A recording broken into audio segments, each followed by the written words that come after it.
J'ai été touchée par ce titre qui parle vraiment bien de ce qui se passe à l'intérieur du roman. C'est-à-dire que c'est une immense bourrasque qui vient, qui recommence et qui repart.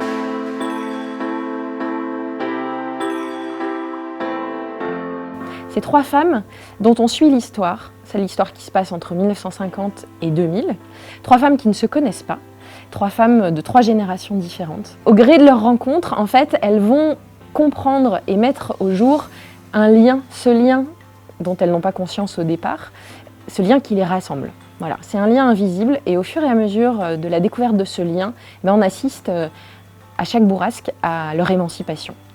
Ces histoires de trajectoire, d'émancipation m'ont vraiment intéressée et la façon dont l'autrice les amorce, les apporte, les amène dans le récit, je crois que c'est ça qui m'a plu, ce rythme en fait, cette langue comme quelque chose de palpitant, comme un battement de cœur. Et enfin, il y avait aussi cette histoire de petite histoire dans la grande histoire, c'est-à-dire que l'histoire se passe en Bretagne et pourtant il y a quelque chose de très universel, je pense.